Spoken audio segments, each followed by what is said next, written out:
In a world held captive, God still has a message for his people.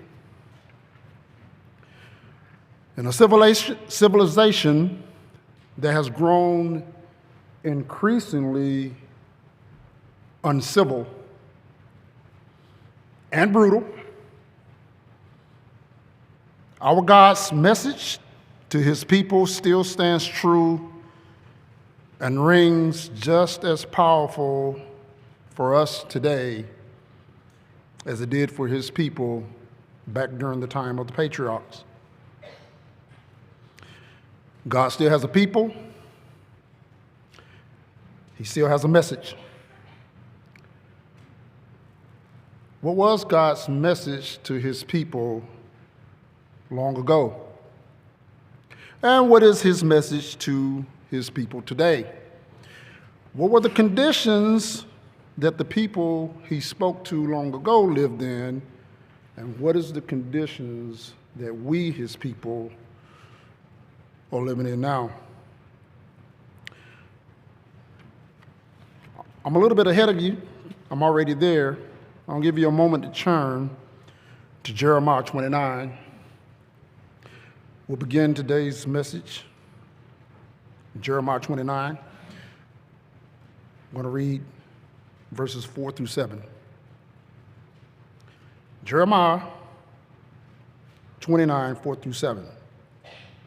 We are in a world held captive by an enemy. We are in spiritual Egypt or Rome or Babylon. And so in Babylon, long ago, God had this to say to those captives. Verse 4 from the prophet Jeremiah. Thus says the Lord of hosts, God of Israel, to all who were carried away captive, whom I've caused to be carried away from Jerusalem to Babylon. A simple message. Build houses and dwell in them. Plant gardens and eat their fruit.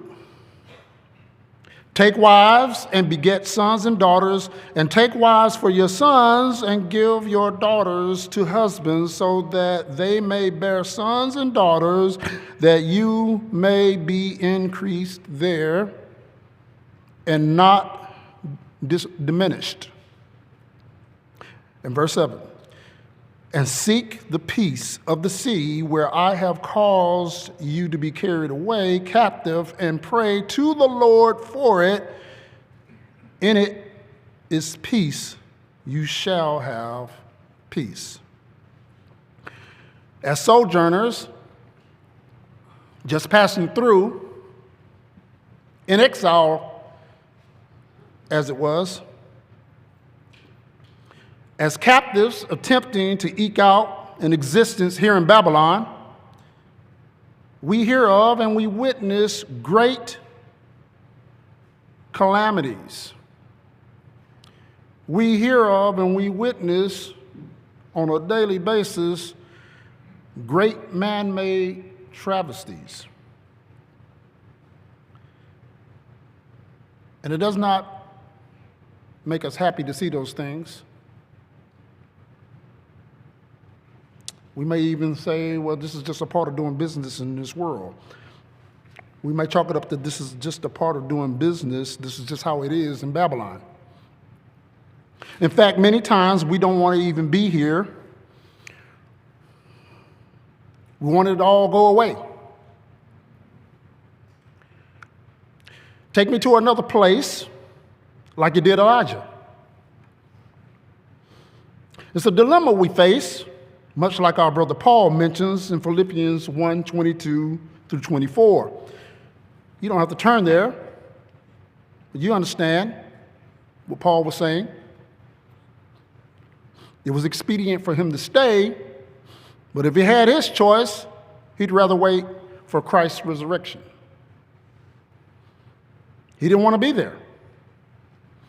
But he had a job to do, and he had things to accomplish, much like his kindred long ago, the captives in Babylon. We understand the frustration sets in when we are surrounded by constant injustices, when we are in an environment that is immersed in brutality and constant egregiousness. We suffer here in Babylon. That is not lost on anyone in this room. When we go to our scriptures and we read the instructions given to us through the prophet by our God. Our message is to push through. The message is live life as he would have us. The message is to accomplish the things we human beings have the potential to accomplish. Build homes. Plant gardens. Make and nurture healthy relationships, both physical and spiritual. Enjoy the fruit of your hard labor. This is what we human beings have allotted to us.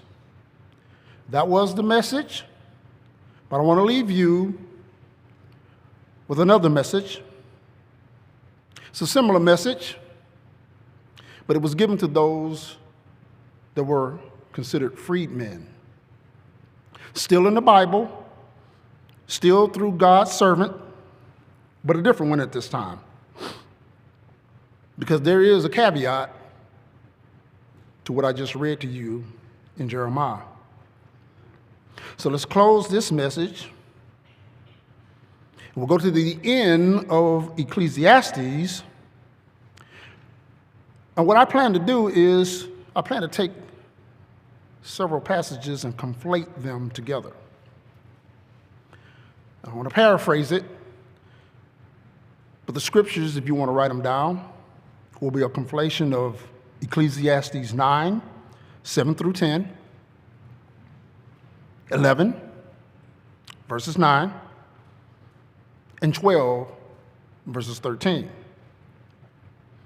King Solomon had many important thoughts to convey toward the end of these writings.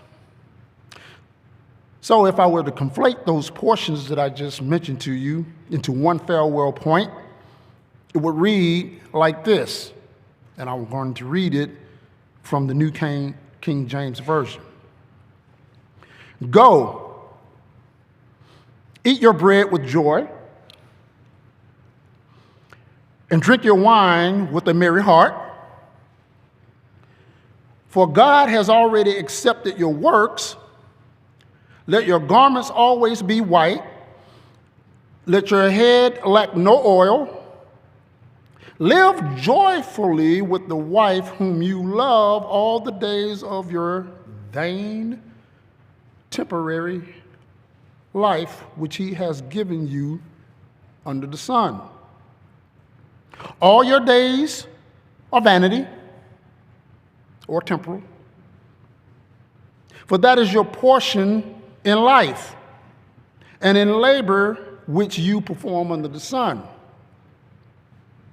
Walk in the ways of your heart, accomplish things, live your life, and in the sight of your eyes, make your decisions. But know that all these God will bring into judgment. Let us hear the conclusion of the whole matter.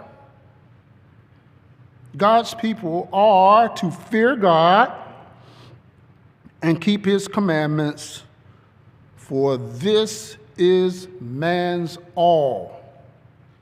Everything that I read to you back in Jeremiah, the letter to the exiles, Everything that Solomon is saying to you here is done through the prism, done through the lenses of fearing God and keeping his commandments. These are not in a vacuum. They're not detached from living life according to God's ultimate plan and his will. Title of the sermonette is simple: build houses, plant gardens.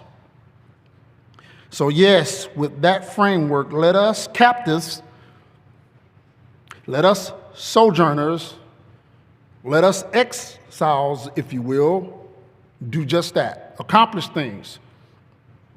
Build relationships. Build our families. Build houses and plant gardens.